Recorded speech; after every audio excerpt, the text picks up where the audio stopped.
3 months of quiet endurance and meticulous plotting. 3 days of unflinching, calculated retribution.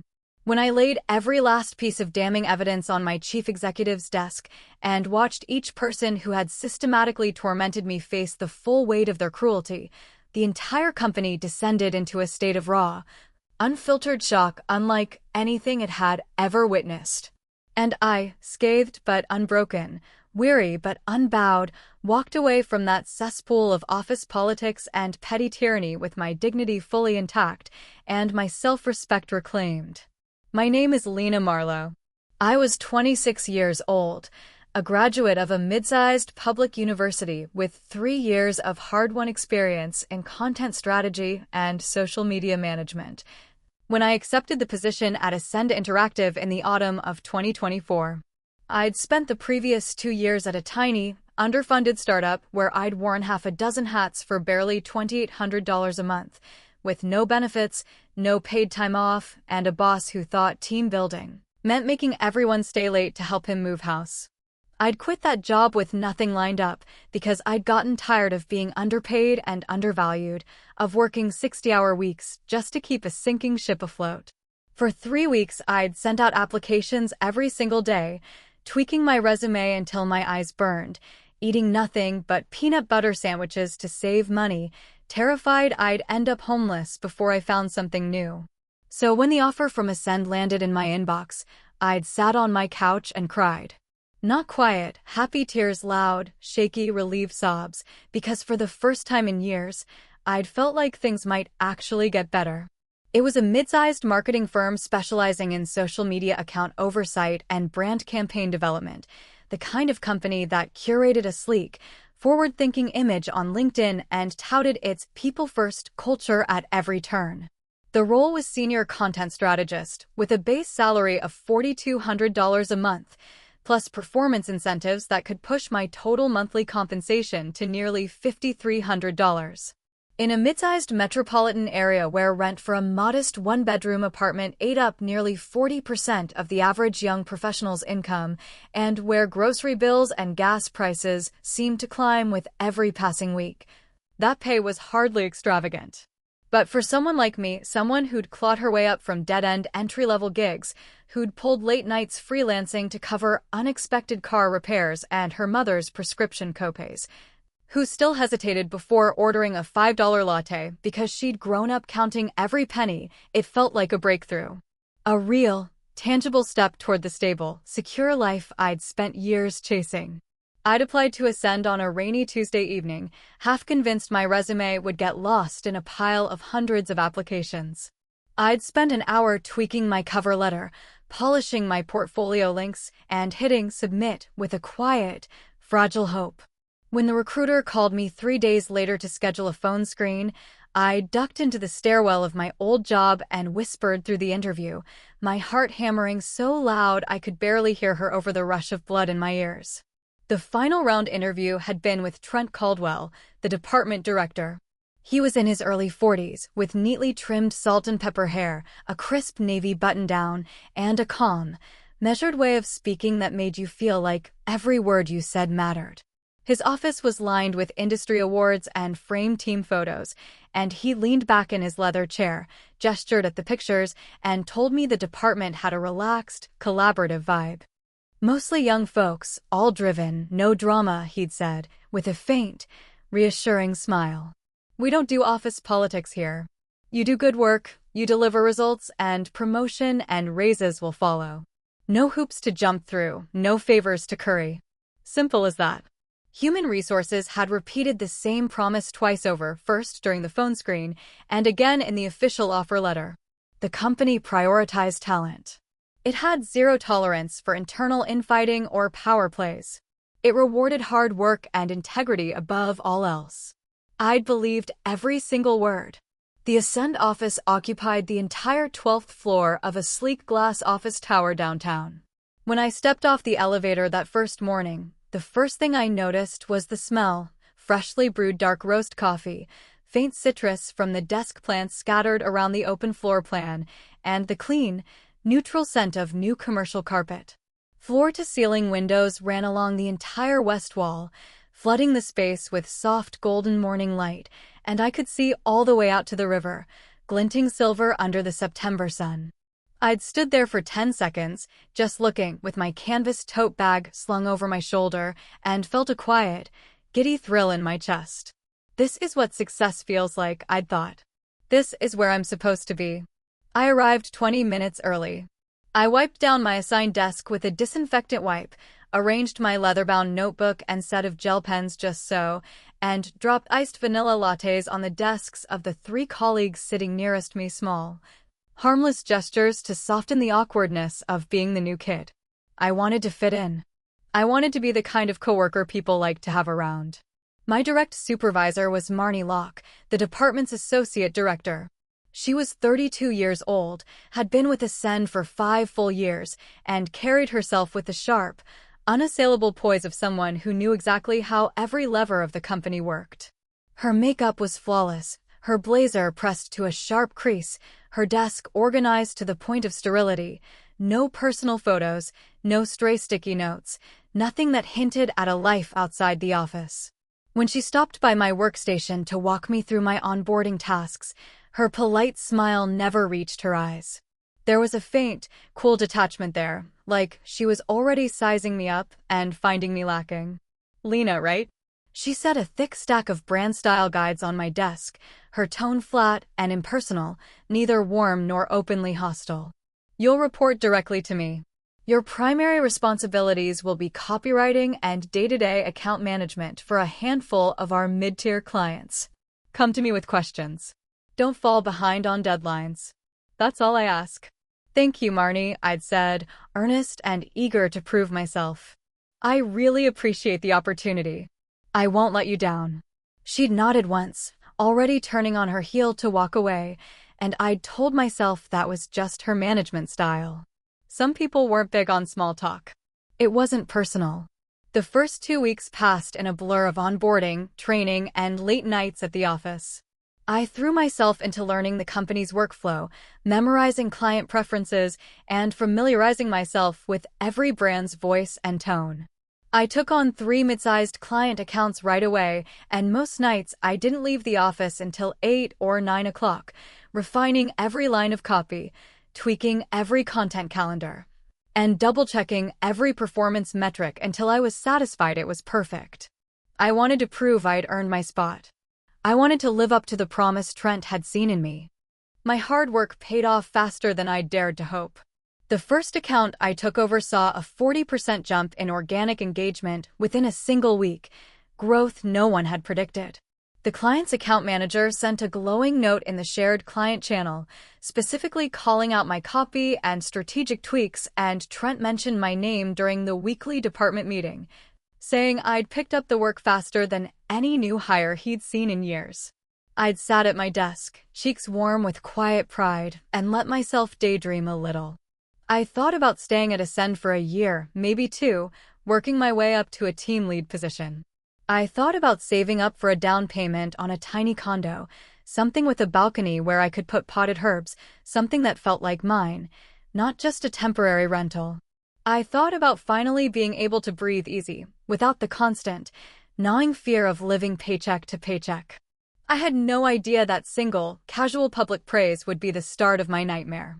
Human cruelty so often grows from the seed of envy. I didn't notice it at first, was too busy buried in spreadsheets and draft copy to catch the way Marnie's gaze shifted when she looked at me. What had started as cool detachment slowly hardened into scrutiny, and then into something sharper, colder, open, unmasked dislike. I didn't connect the dots until the first small, deliberate slight landed in my lap. It was the 3rd week of my employment, a Monday morning, and I'd arrived 10 minutes early like always, logging into my work accounts to compile the previous week's performance report. I'd barely opened my email when a notification popped up from the department group chat. Marnie had tagged me, her tone sharp with manufactured frustration. "Lena, where is the draft strategy deck for the Westbrook Brands account? The client is coming in this afternoon for the review, and I don't see it in the shared drive. Are you trying to derail the entire department's timeline?" My stomach dropped straight through my shoes. I had never received any assignment for a Westbrook Brands strategy deck. Not via email, not via chat, not in person. Marnie had assigned me to write social media copy for Westbrook, yes, but the strategy deck was her project, her lead, from start to finish. She'd mentioned it in passing during a team huddle the week before, saying she was handling the high-level strategy herself. My fingers trembled a little as I typed a reply. Marnie, I don't think I ever received that assignment. Could you resend the details? I can jump on it right now. Her response came back in seconds, sharp and loud enough to feel like a slap, even through a screen. I sent it to you last Wednesday, both in chat and verbally at your desk. You need to pay better attention to your messages and your work instructions. Ascend doesn't have room for people who can't keep track of their responsibilities. If you can't handle the workload, say so now. The chat went dead silent. 14 other people were in that group chat, and not a single one spoke up. I could feel eyes sliding toward me from across the open-plan office, curious, pitying, amused. The steady clack of keyboards faltered for half a beat, like everyone had paused to watch the drama unfold. Heat flooded my face, hot and sharp, and my palms went slick with sweat. My ears rang a little, like I'd been struck. I fumbled through my work chat, my email, my shared drive folders, scrolling back 3 full times to make absolutely sure I hadn't missed it. Nothing. Not a single mention of a strategy deck assignment. I pushed my chair back, my legs a little wobbly, and walked over to Marnie's desk. The cool tile floor seeped through the soles of my flats with every step, and I kept my gaze fixed on the edge of her desk, too embarrassed to meet anyone else's eyes. I kept my voice low, humiliated, desperate to defuse the situation before it got worse. Marnie, I really didn't get the assignment. I checked everywhere. Can you please send me the brief right now? I'll skip lunch, I'll work straight through. I promise I'll have it done before the client arrives. Marnie didn't even look up from her keyboard. Her red-painted nails tapped steadily against the keys, sharp and deliberate, like she was counting out the seconds just to make me stand there longer. What's the point of sending it now? You've already wasted half the morning.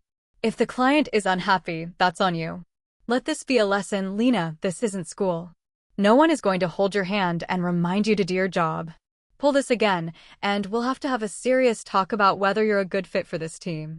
All around us, coworkers kept their heads down, staring intently at their screens. But I knew they were listening. I knew every word was sinking in, painting a picture of me as careless, unqualified, dead weight. I stood there for a long, horrible 10 seconds, humiliation burning in my throat. I wanted to yell. I wanted to tell her she was lying, that she'd never given me the assignment, that she was setting me up to fail. But I was the new girl. I had no allies, no seniority, no one who would take my word over hers. If I pushed back, if I caused a scene, I'd be the one labeled difficult, confrontational, a troublemaker. I'd be out of a job before the end of the week. So I swallowed the lump in my throat, dug my nails into the palms of my hands hard enough to leave crescent marks, and said, "You're right. I'm sorry. It won't happen again." I walked back to my desk on unsteady legs, and the second I sat down, I squeezed my eyes shut to hold back the tears. I knew then, with cold, sinking certainty, that it hadn't been a mistake. It had been a test. A deliberate, calculated attempt to humiliate me, to put me in my place, to show everyone who was in charge. I skipped lunch entirely. I didn't even get up to get a glass of water.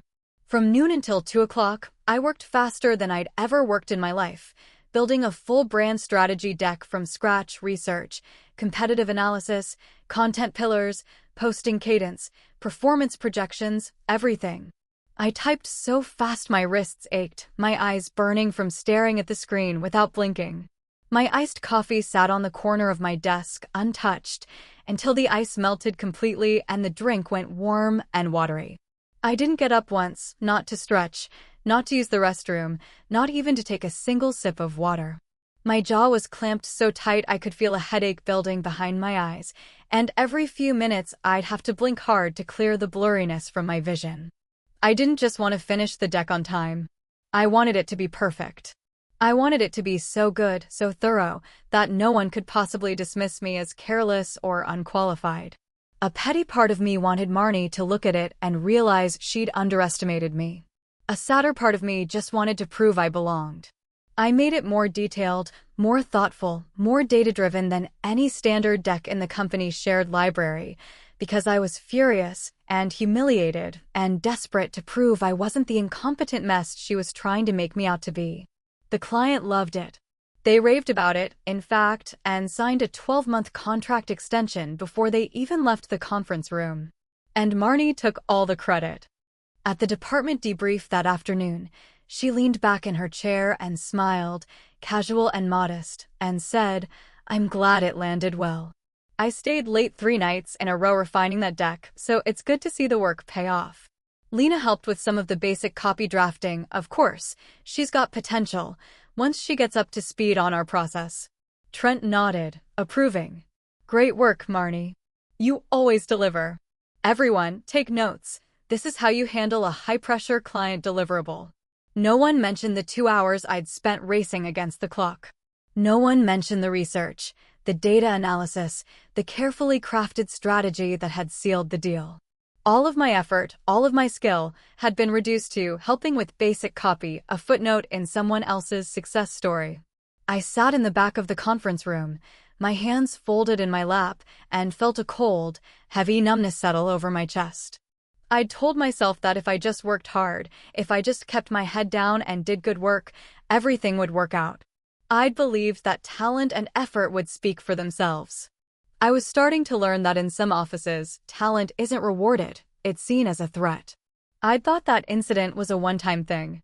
A power play, a reminder of who is boss, and then things would settle down. I told myself to be more careful, to double-check every assignment, to stay out of Marnie's way. I thought if I was quiet enough, compliant enough, she'd lose interest and pick on someone else. I couldn't have been more wrong. Workplace bullying doesn't stop when you back down. It escalates. The more you give ground, the more they take. The quieter you are, the bolder they get. After the Westbrook incident, Marnie's campaign of harassment kicked into full gear. She had a whole playbook of tactics, and she deployed them with relentless, methodical precision. First came the endless scapegoating. The company had clear workflows, strategy, copy, design, execution, each handled by a different role, each with clear accountability. But in Marnie's world, every mistake, every misstep, every client complaint was somehow my fault. When the design team delivered the wrong visual assets for a campaign, she said I'd failed to communicate the brand guidelines clearly. When a client changed their entire creative direction at the last minute, she said I'd mismanaged expectations and failed to flag their shifting priorities early enough. When she herself sent the wrong draft copy to a major client, an email with typos, off-brand tone, and outdated metrics, she blamed me for mislabeling the files in the shared drive, saying she'd grabbed the wrong version because of my disorganization. Every single time, she'd march into Trent's office with a perfectly crafted story, painting herself as the hardworking manager cleaning up her careless subordinates' messes. Every single time, I'd get called into his office for a lecture about attention to detail and accountability, while she stood there, calm and sympathetic, like she was doing me a favor by not pushing for harsher punishment. The worst incident came about a month and a half into my employment. One of the company's biggest, highest-value clients saw a sharp, sudden drop in their social media performance, engagement cut in half, reach plummeting, followers actively unfollowing. The client called Trent screaming, threatening to pull their entire 6-figure annual budget and badmouth the company to every brand contact they had. Trent called the entire account team into his office, red-faced and furious. The heavy oak door clicked shut behind us, and the air in the room felt thick and hot.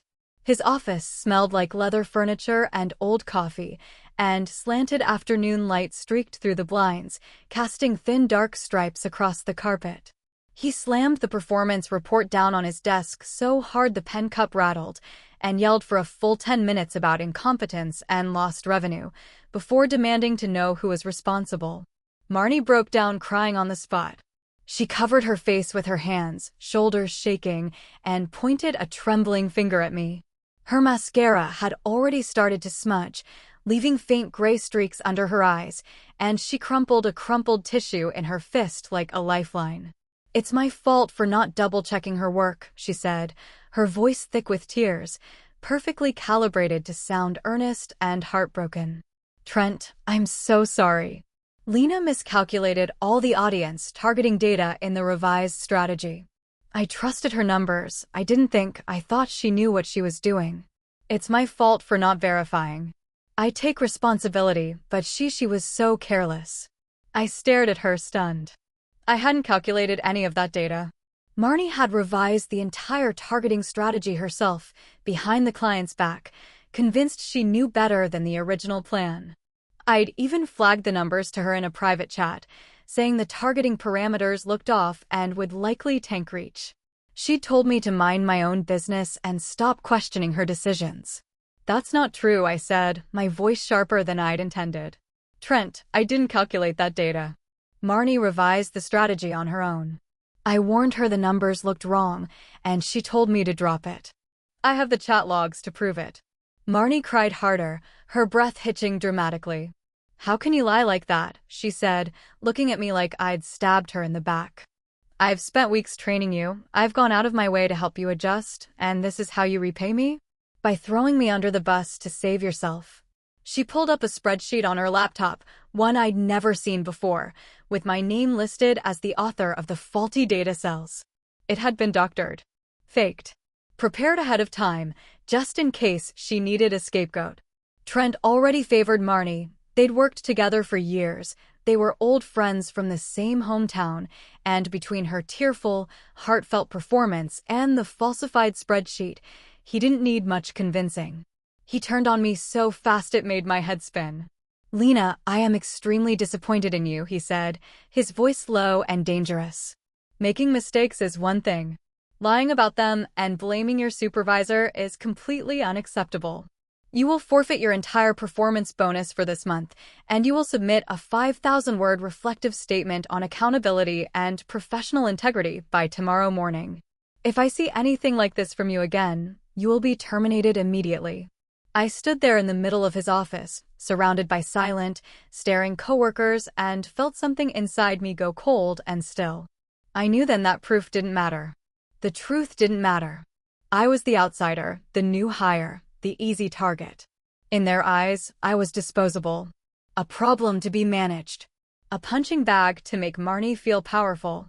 I walked out of Trent's office with my head down, and the second I made it to the women's restroom, I locked myself in the last stall and broke down. The women's restroom was cold, the tile floor seeping chill through the soles of my shoes. I locked myself in the last stall, leaned back against the metal door, and slid down until I was sitting on the floor, my knees pulled up to my chest. I cried quietly, pressing my sleeve to my mouth to muffle the sound, because I was terrified someone would walk in and hear me. I didn't want to give anyone the satisfaction of seeing me broken. Every time I thought I'd calmed down, I'd replay the way Marnie had pointed at me, the way Trent had yelled, the way every single person in that room had just stood there and watched, and the tears would start all over again. I stayed there for 32 minutes. I counted the seconds on my watch, one by one, until my breathing evened out and my eyes were dry enough to go back to my desk.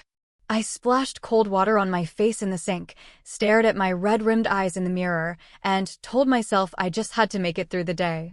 Just one more day. I thought about quitting right then and there, about packing up my desk and walking out and never looking back. But then I thought about my rent, due at the end of the week. I thought about my mom's upcoming medical appointment, the one I'd promised to help pay for.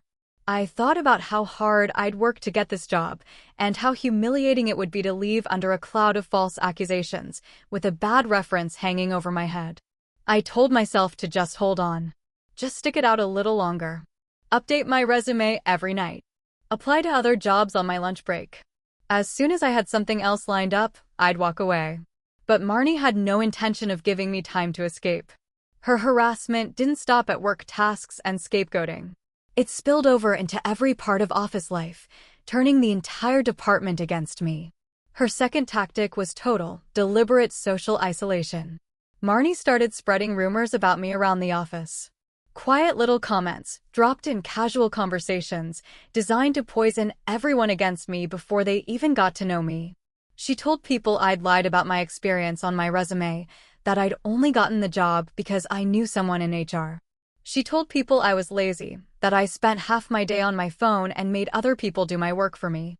She even spread ugly, personal lies, whispering that I hung around the office late to flirt with male coworkers, that I was petty and vindictive and would turn on anyone who crossed me. In a department full of young, overworked people who craved approval and hated drama, the rumors spread like wildfire. No one bothered to ask me if any of it was true. No one gave me the benefit of the doubt. They just accepted Marnie's version of events because she was the boss, and it was easier to go along than to risk becoming her next target. Almost overnight, I became invisible. No one invited me to lunch. No one included me in coffee runs or afternoon snack runs. When I asked questions in team channels, my messages went unanswered. When I stopped by a coworker's desk to clarify a task, they'd mumble an excuse and walk away, like talking to me was contagious. One Tuesday afternoon, a group of people on the team gathered by the copy machine to put in a group order for bubble tea. I'd heard them talking, and I'd been craving one all day, so I'd stood up from my desk and walked over, my wallet already in my hand. "Hey," I'd said, trying to sound casual. "Can I add a taro milk tea, 50% sugar? I can Cash App you right now." The whole group went quiet. They exchanged quick, awkward glances, like I'd crashed a private party. Then the girl who was organizing the order tucked her phone into her pocket and smiled, tight and fake. "Sorry, Lena," she said. "We already sent the order in." Too late. I'd stood there for a beat, my wallet still in my hand, heat crawling up my neck. I'd heard them talking about placing the order 30 seconds earlier. They'd lied to my face, just to avoid including me. "Oh," I'd said, as evenly as I could. "No problem. Maybe next time." I'd turned around and walked back to my desk, and I didn't look up until I heard them all dispersing, snickering quiet little laughs under their breath. I sat there for the rest of the afternoon, staring at my screen, and didn't drink anything but tap water from the break room fountain. Once, the department had a team happy hour after work on a Friday. Everyone went. Everyone except me. No one told me about it. I only found out when I opened my social media feed that night and saw photos of all my coworkers laughing and drinking together, posted with captions about the best team ever. That night, I'd stayed late to finish a batch of copy that Marnie had dumped on my desk an hour before quitting time. I left the office just after 9, my shoulders tight with exhaustion, and stopped at a bodega on the way home to buy a frozen dinner. It wasn't until I got back to my apartment, sat down on my couch, and opened my social media app to mindlessly scroll while I waited for my food to heat up that I saw it. My feed was full of photos from the team happy hour. There was Marnie, laughing with a margarita in her hand, surrounded by half the department. There were the interns, posing with giant pretzels and grinning. There was Trent, raising a beer and a toast, his arms slung over a senior account manager's shoulder. Every single person from the team was there. Every single person except me. I swiped through photo after photo, my thumb moving on autopilot, and felt a hollow, aching emptiness open up in my chest. It wasn't just the happy hour. It was the fact that not a single person had thought to text me. Not a single person had cared enough to say, "Hey, we're all going out, wanna come?" I wasn't just excluded. I was invisible. I might as well not have worked there at all. I put my phone down on the coffee table and stared at the wall. My frozen dinner beeped in the microwave, but I didn't get up to get it. It went cold before I even remembered it was there. I sent Marnie a quiet chat message, asking why I hadn't been told about the event. She wrote back 2 words, "Forgot." Sorry. 2 words, casual and unapologetic, and they cut deeper than any of her yelling ever had. Because it wasn't about a happy hour. It was about being erased. About being made to feel like I didn't exist, like I didn't belong, like I was less than everyone else in that room. I became an island in that open-plan office. I came in alone, ate lunch at my desk alone, worked late alone, and went home alone. Every day felt like walking into a prison where the bars were made of cold stares and pointed silence. The air felt thick, heavy, hard to breathe. I'd lie awake at night for hours, replaying every interaction from the day, wondering what I'd done wrong, how I could fix it, when it would end. I started losing sleep. I lost my appetite. I dropped nearly 11 pounds in 2 months, my clothes hanging loose on my frame. My hair started falling out in clumps when I showered. Some mornings, I'd sit on the edge of my bed for an hour, staring at my work clothes, unable to make myself stand up and go in. I started having dark, dangerous thoughts, thoughts that if I just disappeared, if I just stopped going in, all the pain would stop. I went to see a therapist. The therapist's office was soft and warm, with big windows and knit blankets draped over the armchairs. Her name was Dr. Hale, and she had gray hair pulled back in a braid and a calm, steady voice that made it easy to talk. I'd sat in that chair for the full hour, and for the first time, I said everything out loud. I told her about the setups, the scapegoating, the rumors, the silence. I told her about the sleepless nights, the way I couldn't eat, the way I'd started dreading Monday mornings so badly I'd feel sick to my stomach on Sunday nights. I even told her about the dark thoughts, the ones where I'd wonder if it would be easier to just stop going in, to disappear, to make all of it end. She listened the whole time, without interrupting, without judging. When I finished, she leaned forward slightly, her voice gentle but firm. "Lena," she said, "what you're experiencing is not a failure on your part. This is systematic workplace bullying, and the impact it's having on your mental health is real and severe. Staying in this environment will not get better. It will get worse. You have options. You don't have to be a victim." Those words hit me like a wave. No one had said that to me before. No one had told me it wasn't my fault. Everyone always said, just ignore it, or it's just office politics, or you have to be tough. But Dr. Hale had called it what it was: abuse. I left her office with a prescription for low-dose anti-anxiety medication and a list of coping strategies. But more than that, I left with a flicker of something I hadn't felt in months: anger. Not the quiet, ashamed anger I'd been carrying around, but hot, sharp, righteous anger. Anger that I was being treated this way. Anger that no one was stopping it. Anger that I'd spent so long blaming myself for someone else's cruelty. She sat across from me, listened to me talk for an hour, and told me I was experiencing severe situational anxiety, the kind that comes from prolonged, unrelenting psychological abuse. If I stayed in that environment much longer, she said, it would break me. That was the moment everything changed. I left the therapist's office, walked to a coffee shop down the street, and sat by the window for a long time, watching people walk by. I thought about all the nights I'd cried myself to sleep. I thought about all the times I'd bit my tongue and apologized for things I hadn't done. I thought about Marnie, sitting at her desk every day, smug and untouchable, getting paid to bully people and take credit for work that wasn't hers. And I thought, why am I letting her do this to me? Why am I destroying my own mental health, wasting my own time, shrinking myself down to nothing, just to make a cruel person comfortable? Why should she get to walk away scot-free, while I'm left picking up the pieces of my confidence? Why should the bullies always win? Workplace bullying is never the victim's fault. It is always, always a failure of character in the person doing the bullying. I hadn't done anything wrong. I hadn't hurt anyone. I just showed up, worked hard, and dared to be good at my job. I didn't deserve any of this. Right there, in that coffee shop, I made a decision. I wasn't going to run. I wasn't going to hide. I was going to fight back. And I was going to make sure every single person who had participated in tormenting me paid for what they'd done. I knew I couldn't win by confronting her head-on. Marnie was a 5-year veteran of the company. She had Trent's full loyalty. She had a track record of falsifying evidence and twisting stories to make herself look like the victim. If I charged in yelling and accusing, she'd just turn it around on me. I'd be fired, labeled a disgruntled troublemaker, and she'd walk away cleaner than ever. If I wanted to win, I had to be patient. I had to be methodical. I had to collect every last scrap of evidence, build an airtight case, and wait for the perfect moment to strike.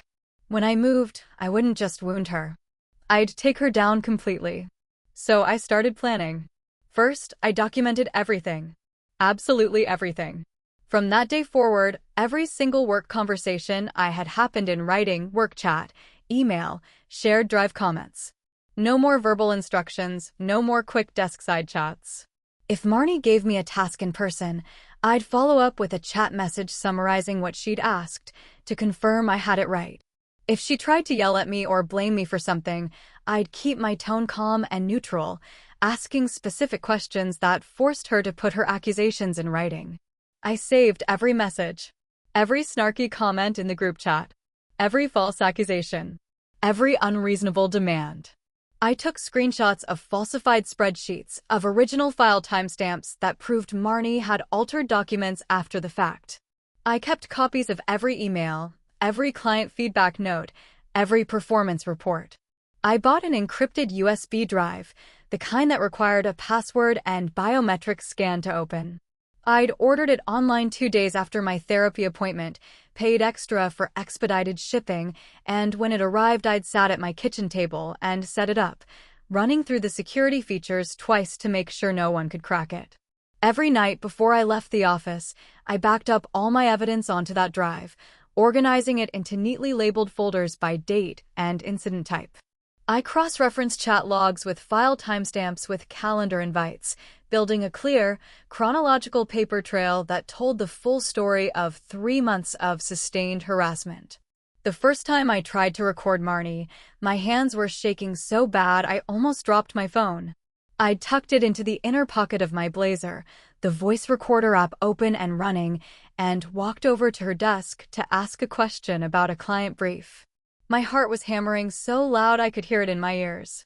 I kept waiting for her to notice, for her to demand to see my phone, for the whole plan to fall apart before it even started. But she was too busy being condescending, too busy rolling her eyes and telling me I should already know the answer, to pay attention to anything else.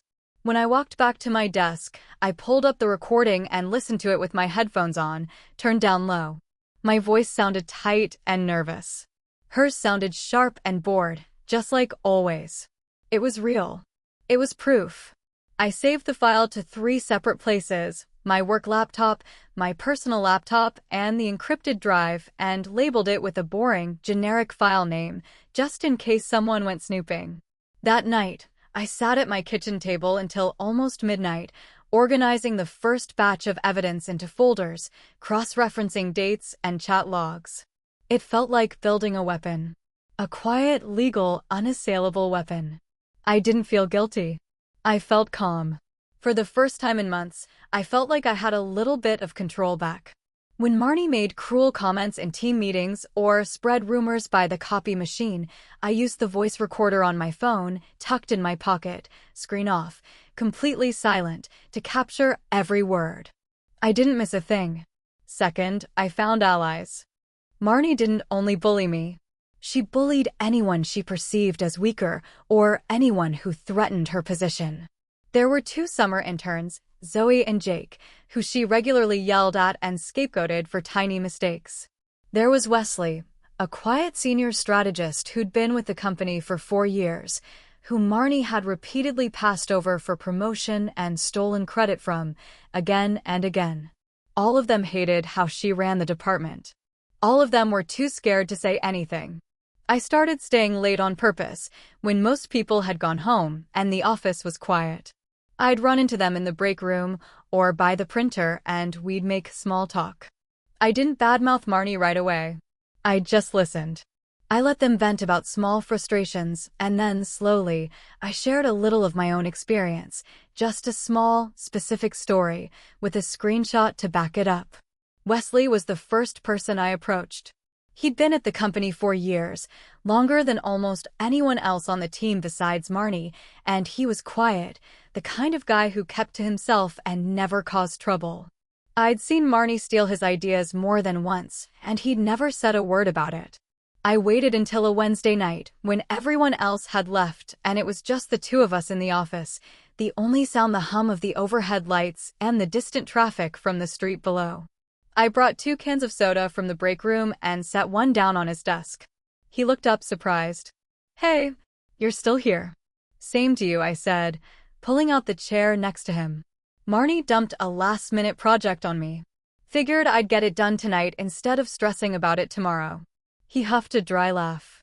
"Yeah, she does that. We talked about work for a few minutes, about the ridiculous deadlines and the impossible client demands. Then I leaned in a little, my voice quiet. She does this to you too, doesn't she? I said. Takes credit for your work. Blames you for her mistakes. Wesley froze. He stared at his screen for a long time, like he was deciding whether to lie or not. Then he sighed, and his shoulders slumped. Yeah, he said, quiet. Yeah, she does. Has for years. What are you gonna do about it? Complain to Trent? He doesn't care. She's his golden girl. I pulled out my phone and showed him a single screenshot, one of Marnie's emails, taking credit for a strategy deck I'd written. I'm not complaining to Trent, I said. I'm building a case. I'm taking this straight to Voss. I've got 3 months of evidence. If I go alone, it's my word against theirs. If we go together, with all of our stories, they can't ignore us. Wesley was quiet for a long time. He twisted the soda can in his hands, back and forth, back and forth. What if we lose? He said finally. What if he sides with them? We'll both get fired. I've got a kid. I can't risk that. We won't lose, I said. I've got proof. Hard proof. Not just stories. And Voss hates corruption. He built this company from nothing. He's not gonna let 2 people run it into the ground for their own gain. But even if we do, is this really better? Spending every day being bullied, watching your work get stolen, never getting ahead? Is that the kind of job you want to stay in? He looked at me then, and I could see it, the tiredness, the frustration, the little spark of hope. Okay, he said, finally. Okay, I'm in. The walls came down fast after that.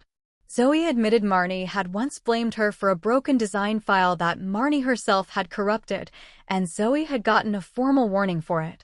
She'd been terrified she'd lose her internship, and she'd cried in her car for an hour after work that day. Jake told me Marnie regularly made him run her personal errands, picking up her dry cleaning, grabbing her lunch, dropping off packages at the post office on company time, and then mocked him for being slow when he fell behind on his actual work. All of them had stories. All of them had been carrying the weight of Marnie's tyranny alone, convinced no one would believe them. I told them the truth. I was building a case. I was going to take this all the way to the top. If they were willing to stand with me, to share their stories and provide their own evidence, we could get rid of her for good. No more scapegoating. No more bullying. No more being afraid to come to work. They hesitated. They were scared of retaliation, scared of losing their jobs. But in the end, they all said yes. They were tired of being pushed around. Tired of watching a toxic person ruin a company they'd worked hard to build. They agreed to provide written statements, to share their own evidence, and to testify if needed. With allies on my side, the case got stronger. And I got bolder. Third, I mapped out the company's power structure and found my opening. I paid attention. I listened to office gossip. I read old company announcements and press releases. I learned how the hierarchy worked, who reported to who had real power and who was just putting on a show. Trent was the department head, and he protected Marnie because they were old friends, because they'd come up in the industry together. He would never side against her. He was part of the problem. But Julian Voss, the company's founder and CEO, was a different story. Everyone said he was blunt, fair, and ruthless about company culture. He'd built the company from a 2-person startup in his garage, and he hated, truly hated, office politics, corruption, and managers who abused their power. He'd built his brand on transparency and respect for employees. And I'd heard through the grapevine that he was already looking into department morale issues. Turnover in our department was twice as high as anywhere else in the company, and he wanted to know why. He was planning a company-wide culture audit, starting the following month. That was my window. That was my leverage. If I took my case straight to Julian, bypassing Trent entirely, and presented him with ironclad proof of bullying, corruption, and management failure right when he was already looking for reasons to fix the department, I wouldn't just take down Marnie. I'd take down Trent, too. The whole rotten structure, top to bottom. Fourth, I played the part. I let them think they'd won. While I quietly built my case, I kept my head down and acted like the broken, defeated employee they thought I was. When Marnie yelled at me, I apologized softly and went back to work. When she dumped extra work on my desk at 4:55 on a Friday, I stayed late and did it without complaining. When the office ignored me, I sat quietly at my desk and didn't push for conversation. I let Marnie feel powerful. I let her think she'd broken me. She ate it up. She started bragging to other managers about how she'd put me in my place. She told the interns that if they stepped out of line, they'd end up just like me, quiet, obedient, too scared to fight back. Trent stopped paying attention to me entirely, writing me off as a mediocre, low-temperament employee who'd never caused trouble. The more arrogant they got, the more careless they became. They said things out loud they shouldn't have. They left documents out in the open. They made mistakes they never would have made if they'd been paying attention. And I documented every single one. The embezzlement evidence was a total accident. I'd been digging through old client files late one night, looking for reference material for a new campaign, when I stumbled on a hidden folder buried deep in the shared drive. It was labeled Old Vendor Contacts, 2021, boring enough that no one would ever click on it. Curious, I'd opened it. Inside were emails, spreadsheets, and payment confirmations. At first, I didn't understand what I was looking at. Then I started reading. Marnie had been referring Ascend's small business clients to an external marketing studio run by a guy named Ethan Pierce. For every client she sent over, she got a 15% kickback, paid directly to her personal bank account. There were bank transfer records, email chains confirming payments, even a spreadsheet tracking every referral and every payout. And there were emails from Trent, too. Not a lot, but enough. He'd known. He'd signed off on some of the client handoffs, and he'd gotten his own cut, smaller than Marnie's, but consistent. I sat there, staring at the screen, and felt my blood run cold. This wasn't just bullying. This was theft. Grand theft from the company that paid both of their salaries. I copied every single file to my encrypted drive twice over. I cross-referenced the client names with Ascend's client roster to confirm they'd been active accounts at the time of the referrals. I mapped out every payment, every date, every email. It was the smoking gun. The thing that would make sure they couldn't talk their way out of this. Bullying could be dismissed as personality conflict or management style. Embezzlement? That was criminal. That would end careers. I sat back in my chair and looked at the clock on my screen. It was almost 11 p.m.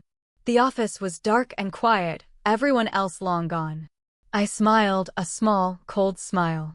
They had no idea what was coming for them. Over 3 months, I collected nearly 10 gigabytes of evidence. 127 screenshots of public humiliation, unfair criticism, and false accusations in team chats and emails. 89 separate records of scapegoating, misplaced blame, and stolen credit, cross-referenced with original file timestamps and client communications. 32 side-by-side comparisons of original documents and Marnie's falsified, altered versions, designed to frame me for mistakes I hadn't made. 15 audio recordings of verbal abuse, rumor spreading, and private conversations where Marnie mocked me and planned ways to push me out of the company. Written statements and supporting evidence from 3 other employees, all detailing their own experiences with Marnie's bullying and abuse of power. And, most damning of all, proof of embezzlement and kickbacks. I'd stumbled on it by accident, going through old client files for a project. Marnie had been quietly diverting company client leads to a friend's external marketing studio in exchange for regular cash payments under the table. She'd been stealing from the company for years, right under Trent's nose, likely with his knowledge and likely with his cut. It was all there. Every piece of the puzzle. Every sin, every lie, every abuse of power. Ironclad. Undeniable.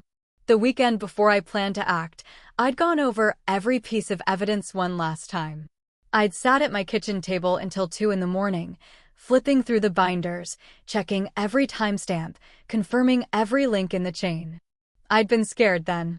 Scared it wouldn't work. Scared Julian would side with his managers, and I'd be the one thrown out on the street. But then I'd thought about the way Marnie had looked at me that day in Trent's office, smug and triumphant, while I took the blame for her mistake. I'd thought about the way I'd sat in that bathroom stall, crying so hard I could barely breathe, wondering if I'd ever feel okay again. And the fear faded, because I had nothing left to lose. I was already at the bottom. The only way out was up. The time for waiting was over. I chose a Monday morning to make my move. That Monday morning, I woke up at 6 a.m., even though I didn't have to be at work until 9.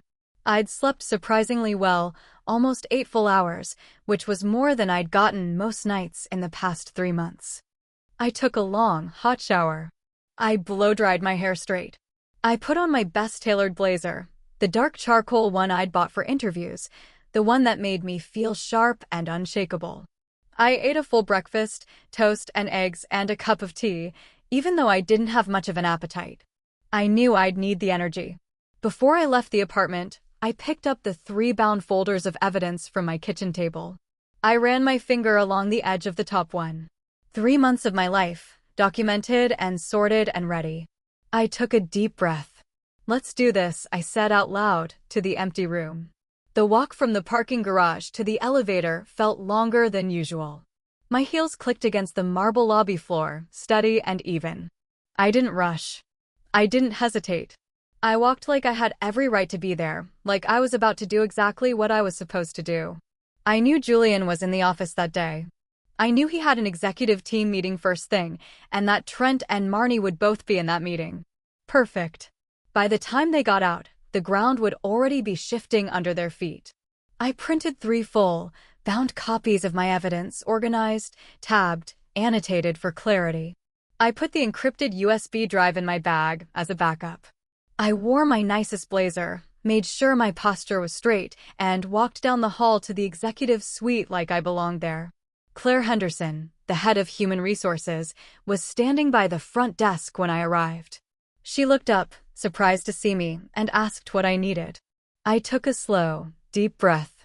My heart was beating fast, but my voice was steady. "I'm here to report 2 senior members of the marketing department for sustained workplace harassment, abuse of authority, falsification of company records, and embezzlement of company assets. I have comprehensive evidence for every claim, and I'm prepared to present it all to Mr. Voss immediately." Claire's face went pale. She didn't ask questions. She just ushered me into the executive conference room and told me to wait. 10 minutes later, 3 people walked in: Julian Voss, CEO, Claire Henderson, head of HR, and Daniel Reeves, the chief financial officer. They sat down across the table from me, all business, and Julian nodded once. "Go ahead." Julian Voss was in his late 50s, with short gray hair, a neatly trimmed beard, and sharp, intelligent eyes. He didn't waste time on small talk. He sat down, laced his fingers together on the table, and said, "Walk me through it." I started at the beginning. I spoke slowly, clearly, no drama, no tears. Just facts. Dates. Incidents. Evidence. I laid each document on the table as I spoke, pointing out key details, highlighting timestamps, explaining the context. As I talked, Julian's expression shifted. At first, he was neutral, attentive, taking notes with a heavy silver fountain pen. Then his brow furrowed. Then his jaw tightened.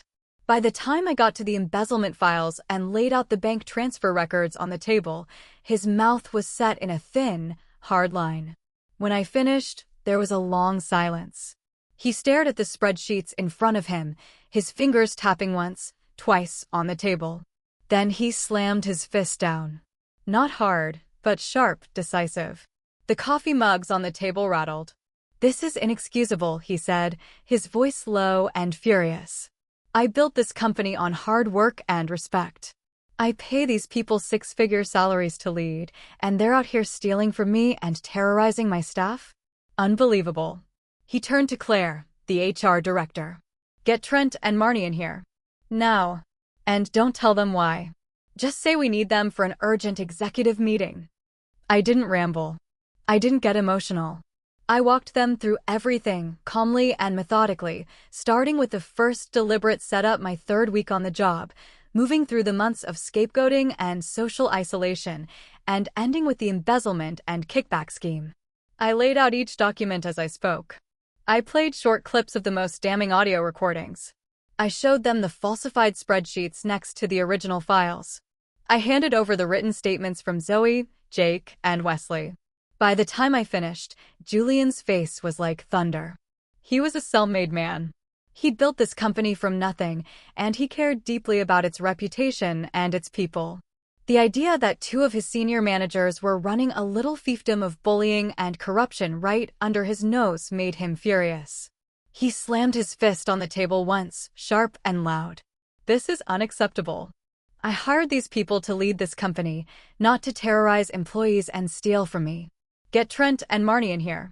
Now." A member of the HR team went to fetch them from the ongoing meeting. A minute later, the door opened. Trent walked in first, smiling like he thought he was about to get praise for something. Marnie was right behind him, already opening her mouth to speak. Then they saw me. Trent's smile dropped right off his face. Marnie stopped mid-step, her hand still on the door handle. The color drained from Marnie's face so fast I thought she might faint. She went from her usual polished, put-together self to pale and shaky in 2 seconds flat. Her eyes started from the stacks of paper on the table to me, to Julian, back to the papers. She knew. She knew exactly what this was. Trent recovered faster, putting on a confused, authoritative frown. "Julian, what's going on?" We were in the middle of the weekly ops meeting. Julian didn't answer. He just nodded at the evidence spread across the table. "Sit down," he said. "We have a lot to discuss." When Marnie walked through the door and saw me sitting at the conference table, surrounded by executives, with stacks of evidence spread out in front of me, all the color drained from her face. She froze in the doorway, eyes wide, like she was staring at a ghost. Trent's face went from confused to angry to panicked in the space of 3 seconds. He'd never in a million years expected the quiet, obedient new hire to go over his head straight to the CEO. Julian didn't waste time on pleasantries. He pushed the stack of evidence across the table toward them, his voice like ice. "Explain this. Every last bit of it.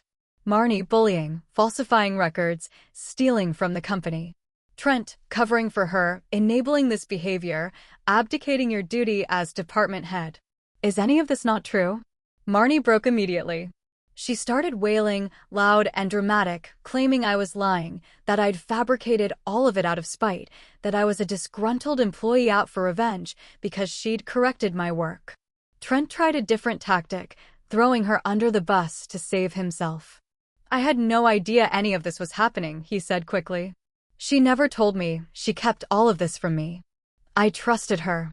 I had no idea she was running this kind of operation." I looked at them both completely calm. "If that's true, then you won't mind if we bring in the other employees to give their statements in person. And you won't mind if I play the recording of the two of you in Trent's office last month, talking about how to push me out of the company and split the referral fees from the external studio." I reached for my laptop to play the file. Marnie made a small, broken sound. Trent's mouth snapped shut. They knew. They knew it was over. All the lies, all the acting, all the power plays, none of it would save them now. The evidence was too strong. There was no way out. They deflated, right there in front of us. All the arrogance, all the cruelty, all the smug superiority vanished in an instant, leaving two small, scared people who'd finally been caught. By the end of that first day, the company had issued an official announcement.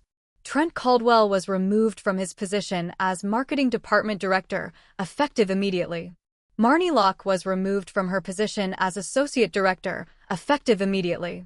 Both were placed on indefinite administrative leave pending a full internal investigation. All pending bonuses and commissions were revoked. The company would be providing me with formal compensation for emotional distress and lost wages. The news spread through the company like wildfire. No one could believe it. The quiet new girl everyone had written off as a doormat had taken down two of the most powerful people in the department in a single morning. People stared at me as I walked through the office. Some looked odd. Some looked guilty. A lot of people who'd ignored me for months suddenly found reasons to stop by my desk, to apologize, to tell me they'd always thought Marnie was out of line. One girl who'd laughed at Marnie's jokes about me even brought me a lavender latte, stammering that she was sorry she'd never said anything, that she'd been scared. I just nodded politely. I didn't have anything to say to them. I hadn't done this for their approval. I'd done it for me. Around 2 p.m. on Tuesday, Marnie came in to clear out her desk. Two HR representatives walked with her, one on each side, to make sure she didn't take anything she shouldn't. She kept her head down the whole time, her hair falling forward to hide her face. She stuffed her things into a cardboard box fast, like she couldn't wait to get out of there. A few people stared. Most people just went back to their work, pointedly ignoring her. She walked past my desk on her way out. For half a second, she looked up. Our eyes met. There was no anger in her face. No defiance. Just shame. And fear. I didn't smile. I didn't gloat. I just looked at her, calm and steady, and then I looked back at my screen. She didn't say anything. She just kept walking, and the front doors clicked shut behind her. I didn't feel victorious, exactly. I just felt light. Like a weight I'd been carrying for 3 months had finally been lifted off my chest. By the end of the second day, the full internal investigation was complete. The findings were worse than anyone had expected. Marnie had embezzled and accepted kickbacks totaling more than $105,000 over the course of her employment. She had a years-long pattern of bullying, scapegoating, and stealing credit from junior employees. Trent had been fully aware of her behavior. He'd accepted gifts and favors in exchange for looking the other way, and his gross mismanagement had cost the company hundreds of thousands of dollars in lost talent and lost client revenue. The final announcement went out company-wide that afternoon. Both Marnie Locke and Trent Caldwell were terminated for gross misconduct, effective immediately. They would not be eligible for rehire. Marnie was required to repay all stolen funds, and the company reserved the right to pursue full legal action. Trent was stripped of all outstanding equity and commissions, and his name would be added to the industry-wide professional misconduct registry. By the end of the third day, the entire department had been restructured. The company held a mandatory all-department meeting Wednesday afternoon. Julian spoke first, apologizing directly to every employee who'd been mistreated under Trent and Marnie's leadership. He said no one should ever have to feel unsafe or disrespected at work, and that the company had failed them. Every affected employee received a financial compensation package. A new zero-tolerance anti-bullying and anti-retaliation policy was rolled out company-wide, with clear reporting channels and guaranteed protection for anyone who came forward. Wesley was promoted to interim department director, to widespread approval from the team. Everyone in the room clapped when the announcement was made. In 3 days, the entire culture of the department had been turned upside down. The toxic, fear-driven environment was gone. The people who'd abused their power were gone. And everyone who'd been suffering in silence finally got to breathe. People told me I was a hero. They said I'd cleaned house, that I'd made the company a better place for everyone. But I knew it was time for me to go. The next morning, I went to Julian's office and handed him my letter of resignation. He was surprised. He tried very hard to talk me out of it. He offered me a promotion to team lead, a 50% raise, a flexible schedule, anything he could think of to make me stay. He said I was smart, strategic, and tough, exactly the kind of leader the company needed. I thanked him sincerely. I told him I appreciated the offer, and I appreciated that he'd taken my claims seriously and done the right thing. But I couldn't stay. I've been through too much here, I said honestly. Even with everything fixed, every time I walk into this office, I'll remember what it felt like to be bullied, to be alone, to be afraid. I need a fresh start. Somewhere new. He nodded slowly.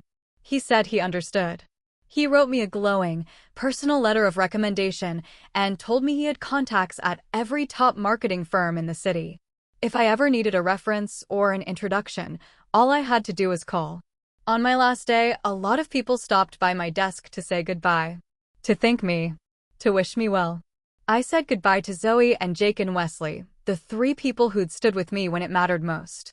I told them to keep looking out for each other, to never let anyone make them feel small. Wesley hugged me quickly, awkwardly, and said he owed me. I told him he didn't. I told him we all owed it to each other to speak up. Then I picked up my box of personal things, and I walked out the front doors of Ascend Interactive for the last time. The sun was bright that afternoon, warm on my face. I stood on the sidewalk for a minute, just breathing, looking up at the sky. 3 months of darkness. 3 months of fear and anger and quiet, burning determination. 3 days of reckoning. And now it was all over. People have asked me if I regret it. If I regret wasting 3 months of my life on that toxic place. If I regret putting myself through all that pain. I regret the pain. I regret the sleepless nights and the lost weight and the days I spent crying in bathroom stalls. I regret that I ever let anyone make me feel like I was less than. But I will never, ever regret fighting back. Workplaces can be competitive. They can be stressful. They can demand long hours and hard work. But they never, ever get to be cruel. No one gets to bully you, to humiliate you, to steal your work and destroy your peace of mind, just because they have a fancier title. Most of us go to work to build a life. To pay our bills, to support our families, to chase our own small versions of success. We don't show up to be someone else's punching bag. We don't show up to have our dignity taken away from us. When you're facing workplace bullying, staying quiet doesn't earn you respect. It just earns you more bullying. Backing down doesn't keep you safe. It just tells the bully they can take more. You have to draw a line. You have to collect your evidence. You have to stand up for yourself and fight back the right way, calmly, smartly, with the truth on your side. You can be kind, but your kindness has to have teeth. You can be patient, but your patience has to have limits. You can be quiet, but one day, when the moment is right, you have to let your voice be heard. My new job is at a small boutique agency called Brightside Creative, in a cozy brick building a 10-minute walk from my apartment. The team is only 8 people, and everyone actually likes each other. On Friday mornings, our boss brings in glazed donuts from the bakery down the street, and we all sit around the conference table and chat for 20 minutes before we start work. No drama. No scapegoating.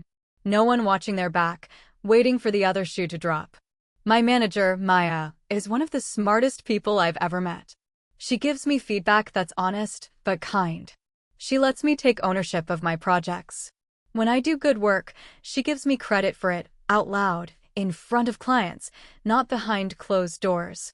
Last month, she gave me a raise and a bonus, just because she said I'd exceeded expectations. I didn't even have to ask. I leave work at 6 p.m. most days. I don't check my work email on weekends. I sleep through the night now, 7, sometimes 8 hours straight. I don't wake up in a cold panic, thinking I'm late for work or that I've messed something up. I don't have nightmares about Marnie yelling at me in front of the whole office.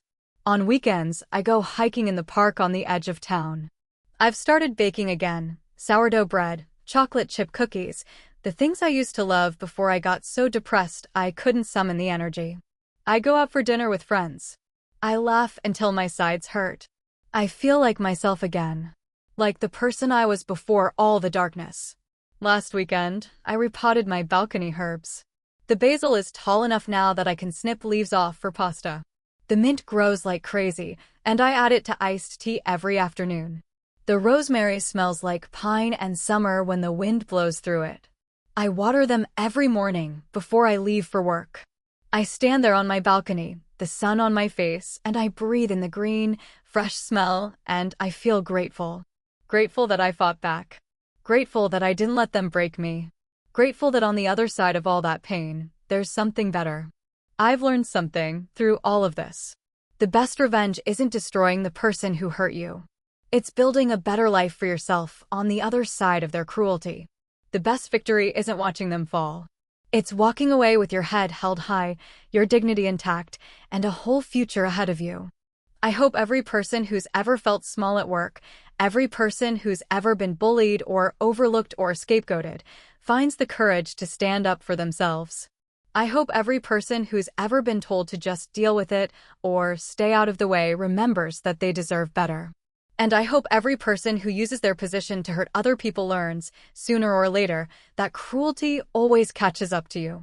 Life isn't perfect. It never is. There are hard days and stressful projects and mornings when I hit snooze 3 times before I get out of bed. But it's mine. It's peaceful. And no one gets to take that away from me.